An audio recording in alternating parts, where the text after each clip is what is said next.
Welcome, friends, to another edition of Economic Update, a weekly program that you're quite familiar with by now, and you're also familiar with me. I'm your host, Richard Wolff. I want to talk today in the beginning of our program about two parallel economic developments, one in the United Kingdom, Britain, and the other one here in the United States, because they really are quite similar, which is probably not surprising considering they were all both once part of the same British Empire, now long gone. Let's start with the United Kingdom. They suffered the great global capitalist crash in 2008 as badly as any country did. A little bit differently, they followed it with a very harsh austerity. They had bailed out the big banks and corporations. They had borrowed huge amounts of money the government had to bail them out, and then immediately having bailed out the companies that actually brought them the crash, they turned to the mass of the British people and said, well, we borrowed so much money, we have to pay it back, we can't afford the services we provide to you. And they cut back the services and they laid off employees. Wages declined in Britain more severely than they did elsewhere in the last 10 years since the crash. It got so bad for the British people, they did something extraordinary. Namely, they decided that the fault was not the capitalism that failed to work for them, but rather the fact that Britain was part of Europe. So they had the Brexit vote where they voted to divorce themselves from Europe. That genius idea was the Conservative Party doing its part to focus people not on the capitalist system that was screwing them, but on the Europeans who weren't. And so they are now separating from Europe, which is causing them even more economic problems. All of this is managed by a ruling Conservative Party, led by Mr. Cameron at first, who caused the Brexit vote, then fumbled and bumbled by Theresa May, and now in the hands of Britain's own Trump, Mr. Boris Johnson, who is threatening to take Britain out in October, and God knows what will happen. This is a sad story.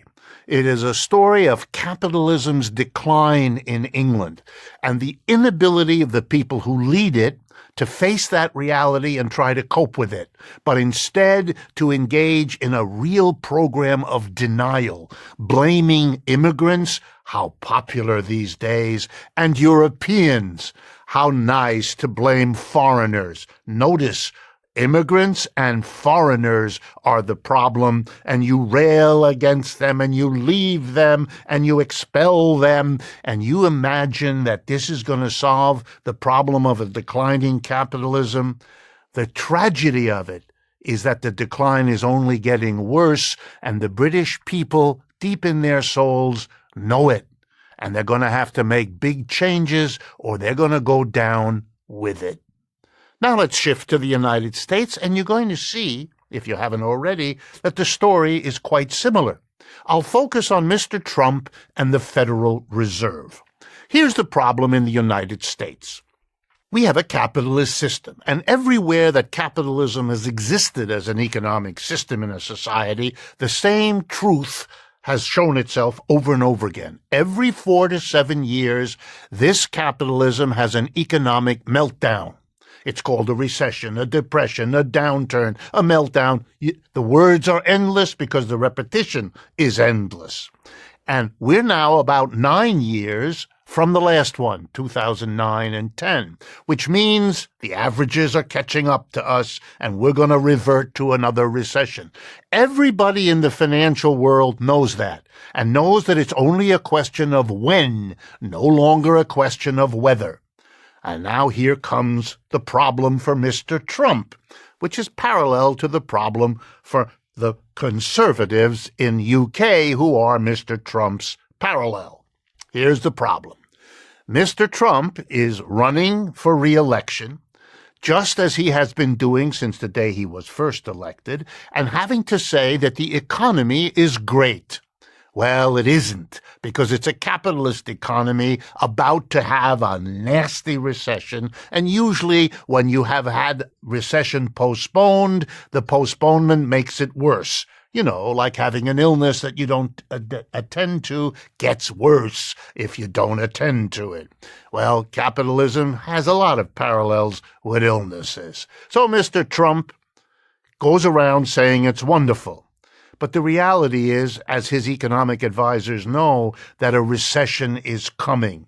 This scares Mr. Trump. It threatens his re-election, because if that downturn we all know is coming, because of capitalism, if that downturn hits in 2019, or even if it hits in the first part of 2020, it's going to hurt millions of Americans. They always do, these downturns, and those people are not going to be happy with Mr. Trump.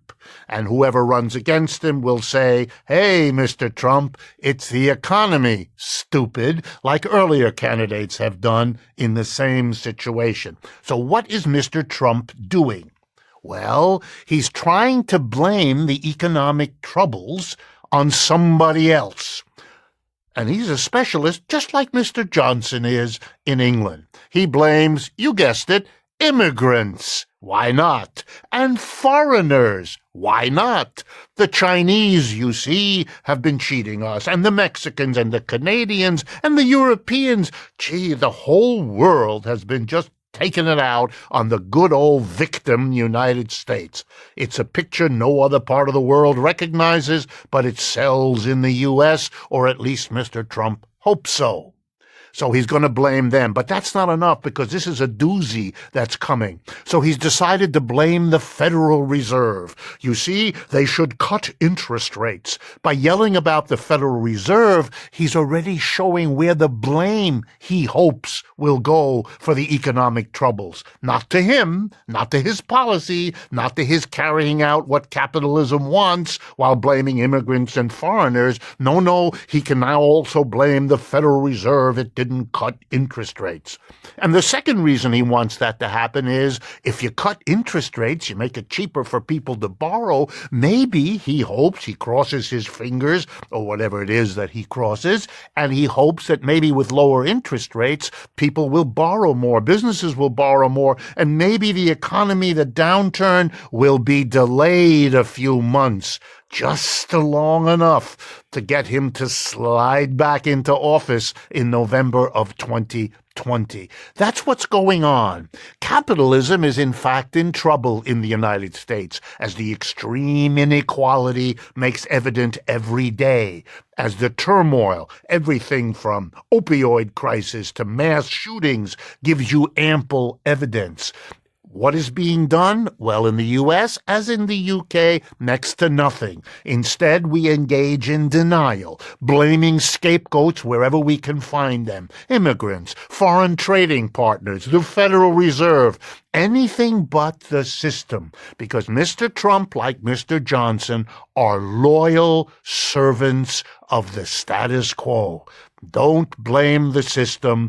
Don't change the system. That's the iron rule governing them. You can say whatever you want as long as you protect what puts you in office and what keeps you in office. That's the harsh reality. But the irony of it all is that the capitalism they're protecting keeps deteriorating because they're not facing what the problems are and what the changes needed to fix it are all about.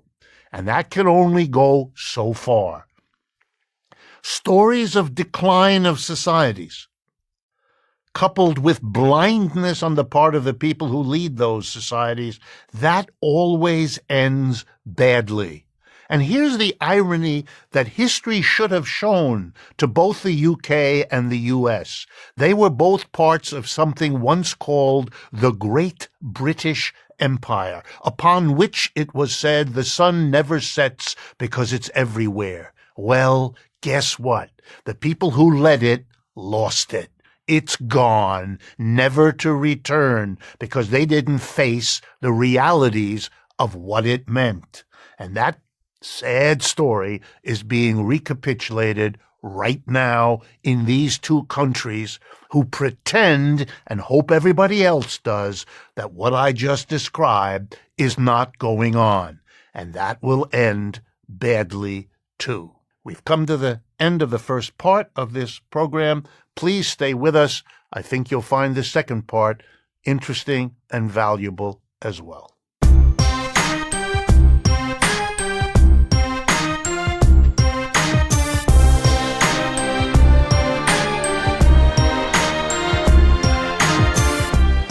Welcome back, friends, to the second half of today's economic update. Before jumping into the two big topics I want to talk to you about today, one of which is the political economy of immigration, and the other one is what's going on in Latin America with particular reference to Venezuela. Before doing that, I want to remind you that it is a very important support for us to have YouTube subscribers. If you have not yet subscribed to our YouTube channel, Democracy at Work, please do so. It helps us enormously, and it's a simple click for you to do. And secondly, I want to invite you to make use of our websites, Democracy at Work, all one word, democracyatwork.info, and rdwolf with two Fs.com.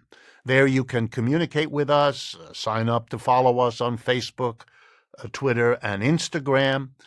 And finally, as always, a strong thank you to the support of our Patreon audience. We value your support and your interest. It is an important encouragement for all that we do. So let me begin with the economics of immigration, a topic that seems to be lost in all of the hoopla around the Trump administration's behavior at our border.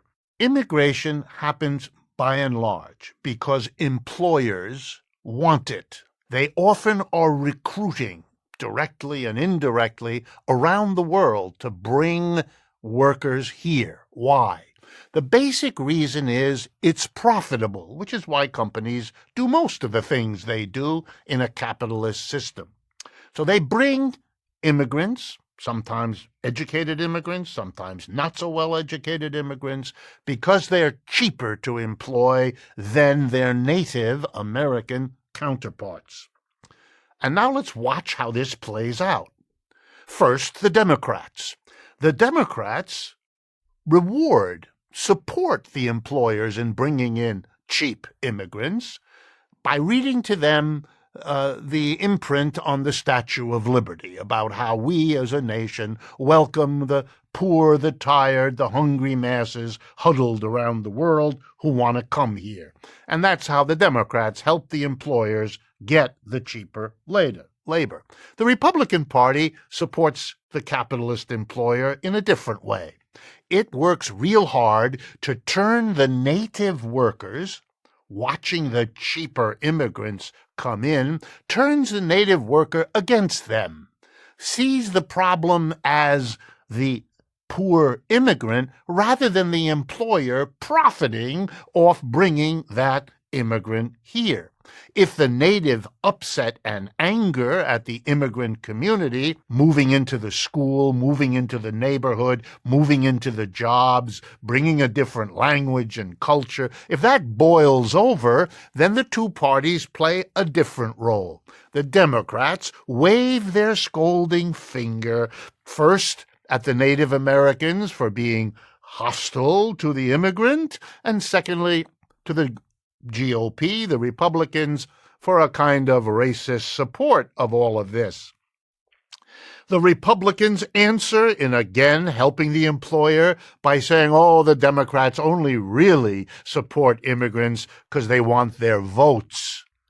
While all this bickering between Republicans and Democrats goes on, the employers are laughing all the way to the bank. They are getting the extra profits from the immigrants. They are crowding them into housing for which they overcharge the rentals. You get the picture. And if it all begins to boil over to the point where someone like Trump comes in and builds an entire career around this kind of stuff, battling and yelling and accusing and blaming, if this actually works to stop immigration, what will the employers do? They'll do what they have always done when they run out of cheap immigrants. Some of them will move to where the immigrants came from, to hire them there and pay them the low wages over there, so that Americans will be wondering where the jobs went. And if that isn't feasible, then the employer will replace native workers, who are expensive, with machines and automate. The system is the problem. That's the problem. That's what has to be faced. It isn't this or that detail. The immigrants are here because it pleased capitalism to bring them. It's profitable. And if the noise and trouble that ensues makes it unprofitable or difficult, then we will solve the problem, say the capitalists, another way. We'll move the jobs over there, or we'll automate the job right out of existence. If you don't want to be on the wrong end of this problem and this process, capitalism is your difficulty, not poor immigrants. It makes as much sense beating them up as if you ran into the factory and beat up the machine that replaced you. Grow up is the answer we need in the face of a system that is designed for profit and not for the needs of people. This is an old story. And if you ask me, which you are entitled to do, what should we do about immigration? Here's a simple two-part answer. Number one, every person who wants a job in the United States ought to be given the right to have one. A decent economic system finds out how to match the individual interests and passions and skills and enjoyments of individuals with what is needed in society. People are happy if they make a contribution to society, and society is better off if it can find and harness the creativity that varies from one individual to another. Either you do that well and you succeed as a society, or you don't. Currently, we don't. And if you did that, if everybody had a job, then you could have a proper democratic decision. There are people who would like to join us, to bring us the benefits of different cultures, different cuisines, different dresses. There are also people who need a better life, just as our own forefathers and foremothers did. And let's have a democratic decision whether we can find a place in our economy, as in our hearts, for people who need help.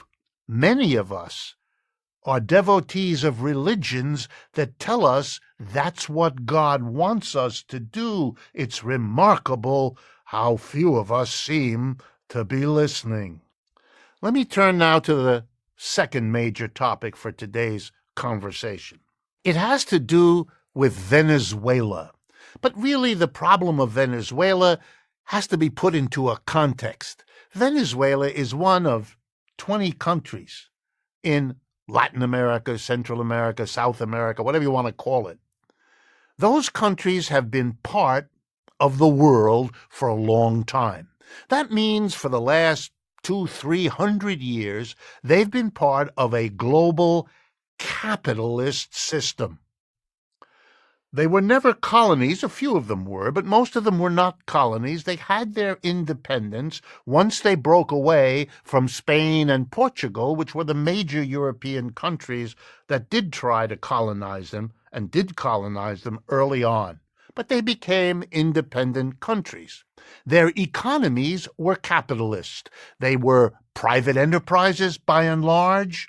They had markets as the institutions through which people bought and sold their ability to work, and they buy the products that their work helped to produce, etc.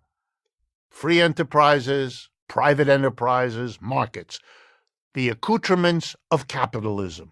The basic relationship in their production systems was the relationship of employer to employee. The employers were a small minority, the employees were a vast majority, and this was the way the economy was organized, which is why it deserves the name capitalist. For the last 200 or 300 years, there have been very few exceptions. The only exceptions right now that deserve the name are Cuba and Venezuela. What can we say about capitalism and South America? Well, the answer is very obvious.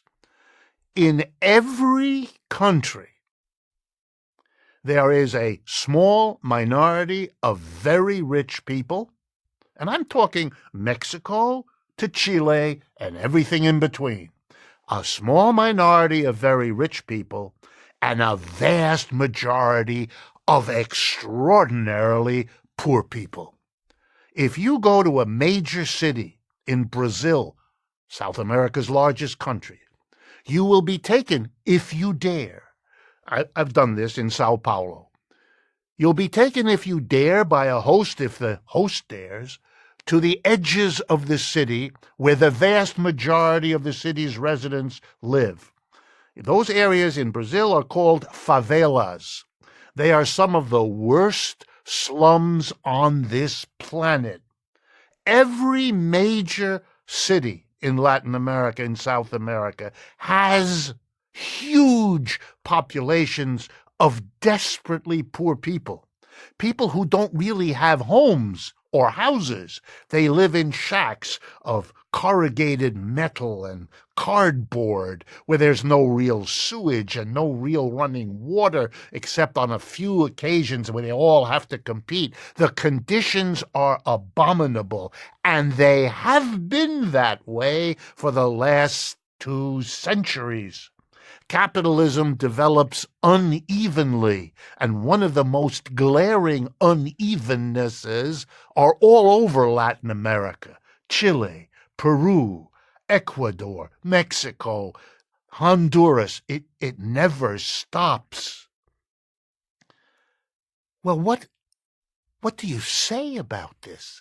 Well, occasionally, in every one of these countries, a revolution breaks out, which should surprise no one, because these conditions for the mass of people are horrific. Not just in Cuba and Venezuela. In 1954, the people of Guatemala had a revolution. They wanted to take over the land and distribute it equally, to undo the grotesque inequality that capitalism has reproduced for 2 centuries.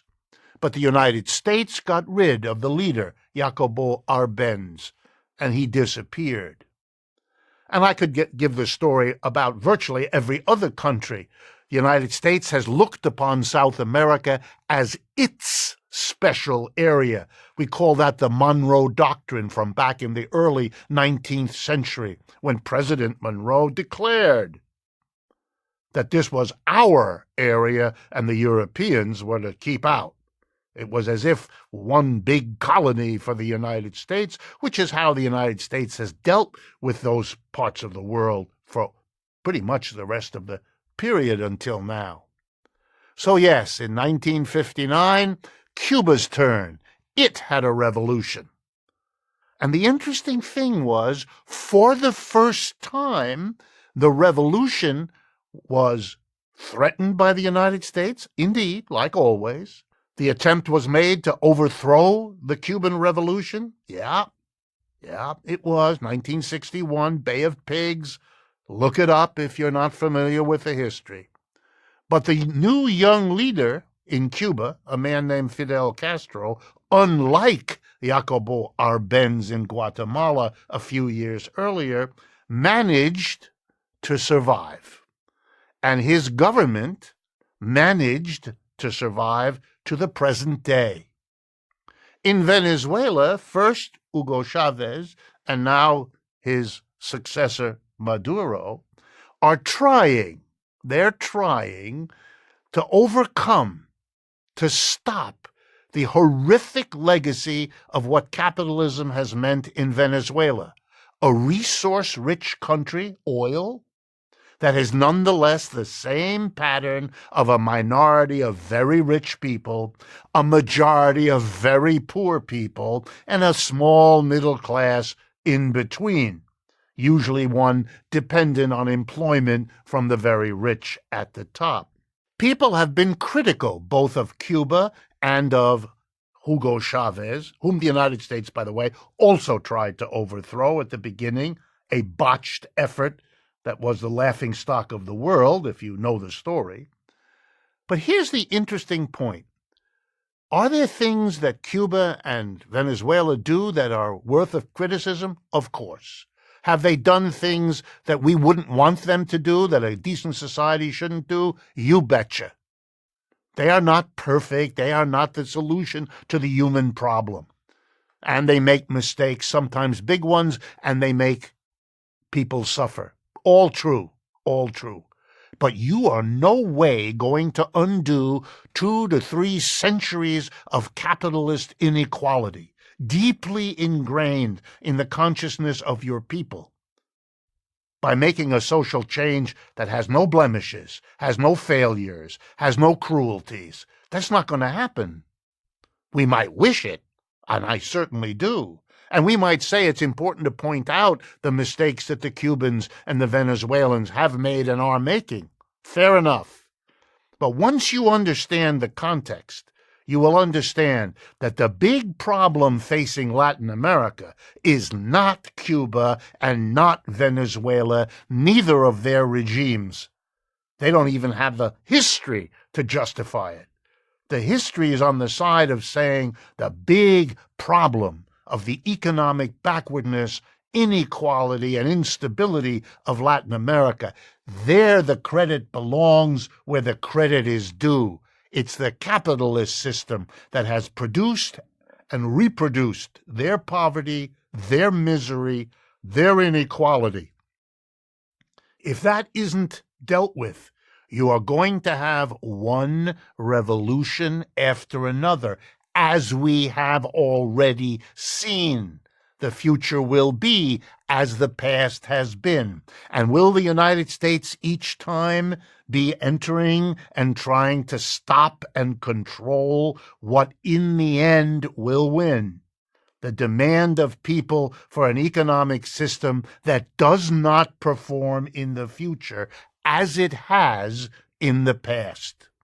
The overwhelming majority of people in Latin America want out of a system that has brought them the kind of suffering, the kind of inequality that is in fact behind the migration of people north to the United States, because the conditions where they are unbearable.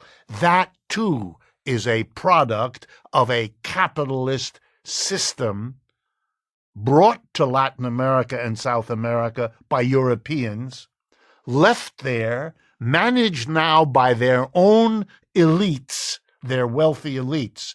This is not a sustainable situation, and finding fault with Cuba and Venezuela for how they have managed to get out of this situation is an inappropriate, cheap shot that doesn't belong if you understand the economics of that part of the world. I hope you have found these discussions, first of immigration and then of South America, up to date, topical, and a useful corrective to what is so often said in the mainstream media about these urgent problems that need our attention. Thank you, and I look forward to speaking with you again next week.